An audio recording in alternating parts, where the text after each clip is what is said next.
কি বা আছো তোমরা সবাই? আজকে পেয়ে গেছি ডিরেক্টর আনন্দকে। কেমন আছেন? জি আপু ভালো আছি। আপনি কেমন আছেন? এই তো ভালো। আমি আপনার ভিডিওতে দেখি আয়াতের লগে ডলাডলি, তারপরে ওই যে কি যেন সুমাইয়া রিমুর সাথে ঘেঁষাঘেঁষি পাসরাপাসরি। এটি কি বাদ দিবেন না? কেন বাদ দিব? এটা মিউজিক ভিডিও। এখানে বাদ দেওয়ার তো কিছু নাই।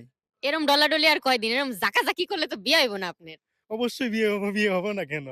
এইখানে এমন কি জাগাজাগি করছি। কেউ আবাসিক হোটেলে কট খায়। আমি তো এমন কিছু করি না। আমি ওভেন্টে মিউজিক ভিডিও করি। মেবি এইখানে তো সমস্যা হওয়ার কথা না। এই যে আয়াতে কয়দিন আগে গুলশানে জাকাজাকি করতে যায় কট খাইলো। আপনি ওরে নিয়েই মিউজিক ভিডিও বানাইছেন। মানে যে ভাইরাল হয় তারে নিয়েই ভিডিও বানান। বাট আয়াতের সাথে যখন আমি শুটটা করছি এটা করলে ও ধরা খাওয়ার আগে করছি।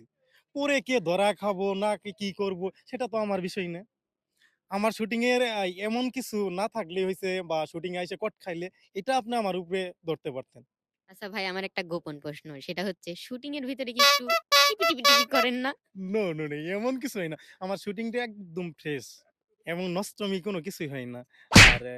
আর শুটিং এর মডেলগুলা সকাল দিক দিয়ে আসে তো। যে আপনি যেটা গোপন কথা বলতে চাইছিলেন। না, আমি তো শুনছি একটু জাতাজাতি দেয়। এটা কি সত্যি? নো। বাট কার শুটিং এ জাতাজাতি দেয় সেটা জানি না। কিন্তু আমার শুটিং এ এমন কিছু জাতাজাতি হয় না। জাতাজাতি না হলে তো আমরাও চান্স পাইতে পারি। কি বলেন? অবশ্যই নেক্সট আমার YouTube চ্যানেলে নেক্সট আকর্ষণ এই আপু। নামটা ওকে গাইস, নায়িকা হতে যাচ্ছি। চ্যানেলের নামটা বলে দেন ভাইয়া। আমার চ্যানেলের নাম হলো আনন্দ ডান্স মাস্টার। তাহলে একটু ডান্স দেখান। ডান্স তাহলে আপনি কি Wow!